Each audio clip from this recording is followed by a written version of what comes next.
बिस्मिल्लाहिर्रहमानिर्रहीम। अस्सलाम वालेकुम नाज़रीन किराम, आप देख रहे हैं जो कि अपडेट पर कश्मीर न्यूज़ राउंड अप और मैं हूं आपका मेज़बान फैसल भट्ट। नजर डालते हैं आज की ताज़ा तरीन न्यूज़ राउंड अप पर। बारामूला हल्के के साबिक रकन पार्लिमान और जम्मू व कश्मीर के सीनियर सियासतदान मुजफ्फर हुसैन बेग बुध के रोज अपनी अहलिया सफीना बेग के हमरा पीपल्स डेमोक्रेटिक पार्टी की सरबराह महबूबा मुफ्ती से इनकी रिहाइशगाह वाक़िया नौगाम में मुलाकात हुई। ये PDP से आलदगी के बाद इनकी महबूबा मुफ्ती के साथ पहली गैर रस्मी मुलाकात थी। बेग इस पार्टी के साबिक सदर भी रह चुके हैं। आपको बता चले कि जहां जम्मू व कश्मीर की साबिक वज़ीर आला महबूबा मुफ्ती ने बेग और इनकी अहलिया के साथ मुलाकात को खैर सगली बताया, वही मुजफ्फर बेग के साबिक साथियों का कहना है कि बेग साहब आइंदा लोकसभा इंतखाबात में हिस्सा लेने की ख्वाहिश रखते हैं। आपको बता चले कि बात करते हुए बेग के एक करीबी साथी ने बताया कि मुजफ्फर बेग अब पीपल्स कॉन्फ्रेंस के रकन नहीं है और उनकी अहलिया पार्टी में है भी और नहीं भी, वो पार्टी की मीटिंग्स में हिस्सा भी नहीं लेती है। उनका मजीद कहना था कि बेग दोबारा रकन पार्लिमान बनने के ख्वाहिशमंद है और इसलिए मुकामी पार्टियों के अरकान से मिल रहे हैं। मुझे लगता है कि महबूबा जी से भी इसी हवाले से मुलाकात की होगी। वाज़ेह है कि बेग सुप्रीम कोर्ट के एक सरकर्दा कानून दान हैं जिन्होंने 1996 से जम्मू व कश्मीर की सियासत में अमली हिस्सा लिया। बेग ने अपने सियासी सफ़र पीपल्स कॉन्फ्रेंस के बैनर तले शुरू किया था और फिर बाद में साबिक वज़ीर आला मुफ्ती मोहम्मद सईद के साथ मिलकर जम्मू व कश्मीर पीपल्स डेमोक्रेटिक पार्टी की बुनियाद रखी, जिसके बाद जम्मू व कश्मीर के नायब वज़ीर आला भी रहे। ये भी माना जाता है कि 2015 में PDP और BJP की मखलूता सरकार के क़याम में उनका अहम किरदार रहा था। जम्मू व कश्मीर पुलिस ने शुमाली कश्मीर के जिला बारामूला में एक बदनाम ज़माना खातून मंशियात फरोश को गिरफ्तार करके इसकी तौहील से नशा आवर मवाद बरामद किया है। एक पुलिस तर्जमान ने अपने एक बयान में तफसीलात फराहम करते हुए कहा कि पुलिस स्टेशन बोनियार को त्रिकांजन बोनियार में वाक़या एक रिहायशी मकान में ममनुआ शय की मौजूदगी के मुतालिक एक मोतबरा इतला मौसूल हुई। इन्होंने कहा है कि इस इतला पर कार्रवाई करते हुए पुलिस स्टेशन बोनियार ने SHO की सरबराही में इस मकान पर छापा मारा। पुलिस बयान में कहा गया है कि तलाशी के दौरान एक खातून की तौहील से 60 ग्राम हेरोइन जैसा मवाद बरामद किया गया है।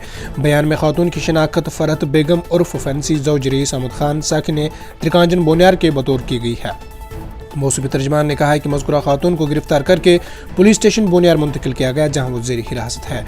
इन्हें कहा है कि इस ज़मन में पुलिस स्टेशन बोनियार में मुतल्लिक़ा दफ़ात के तहत एक केस दर्ज करके मज़ीद तहक़ीक़ात शुरू की गई है। बता दें कि बारामूला पुलिस ने रवां साल के पहले 10 महीनों के दौरान 242 मुकदमे दर्ज करके 425 मंशियात फरोशों को गिरफ्तार किया है, जबकि मंशियात के कारोबार से हासिल की गई करोड़ों रुपयों मालियत की जायदादों को भी जब्त किया गया है। दहशतगर्दी की फंडिंग के मामलात में रियासती तहकीकाती एजेंसी ने कोकरनाग अनंतनाग में छापेमारी अंजाम दी है। ये तलाशी खुसूसी अदालत की तरफ से जारी किए गए सर्च वारंट की पैरवी में की गई। आपको पता चले कि एक एहलकार ने बताया है कि छापा FIR नंबर 8/2023 के तहत की गई है। तलाशियों के दौरान मुश्तबा अफराद के अहाते से मुख्तलिफ मुजरमाना दस्तावेज़ात और इलेक्ट्रॉनिक आलात जब्त किए गए हैं। सरकारी ज़राए ने बताया है कि केस की मज़ीद तफ्तीश जारी है और केस की तफसीलात बाद में भी शेयर की जाएगी।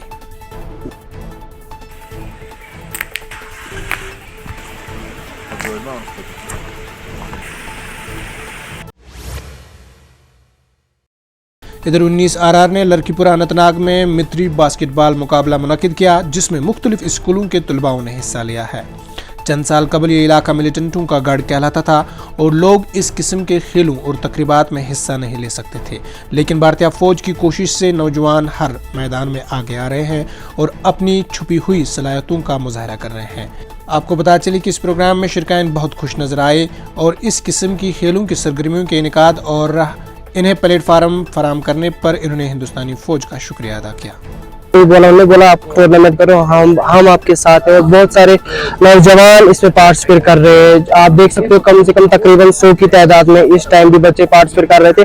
बहुत सारे बच्चों ने बोला था हम आएंगे, हमने उनको बोला कि नहीं, इस टाइम हमारे थोड़ा सा छोटा ही किया था। इस टाइम हमने ओपन किया था ये टूर्नामेंट और आने वाले वक्त में इंशाल्लाह हमारा और एक भी फौज की तरफ से फुटबॉल का चैंपियनशिप होने वाला है। कम से कम उसमें 16 टीमें इधर महकमा मौसमियात ने वादी कश्मीर में अगले 24 घंटों के दौरान बर्फबारी की पेशगोई करते हुए किसानों से 9 नवंबर को खेती बाड़ी से मुतल्लिक ऑपरेशंस को मुअत्तल करने का मशवरा दिया है। मुतल्लिका महकमा के एक तर्जमान ने बताया है कि वादी में 7 नवंबर को मौसम मजमूई तौर पर खुश्क रहने का इम्कान है। इन्होंने कहा है कि बाद अज वादी में 8 नवंबर को मुतला अबर आलूद रह सकता है और इस दौरान पहाड़ी इलाकों में कहीं कहीं हल्की बर्फबारी जबकि मैदानी इलाकों में बारिशों का इम्कान है। इनका कहना था कि वादी में 9 नवंबर को भी मुतला अबर आलूद रह सकता है और इस दौरान मैदानी इलाकों में हल्की बारिशें जबकि पहाड़ी इलाकों राजदान पास, संथन पास, साधना पास, जौजला मुगल रोड पर बर्फबारी हो सकती है। मौसमी तर्जमान ने बताया कि वादी में 10 नवंबर को मुतला अबर आलूद रह सकता है और सुबह के वक्त कहीं कहीं बारिशें भी हो सकती है। ताम बाद अज मौसम में बतदरीज बेहतरी वाक़या होगी। इन्होंने कहा है कि इसके बाद वादी में 11 से 15 नवंबर तक मौसम खुश्क रहने का ही इम्कान है। ईस्ट के रोड से खासकर मुगल रोड, सिंधन पास, राजदान, जोजिला, इन सारे नाज़रीन किराम, आज की न्यूज़ राउंड अप में इतना ही। अपने मेज़बान फैसल भट्ट को दीजिए इजाज़त इस वादे के साथ कल होगी आपसे फिर मुलाकात। अल्लाह निगहबान।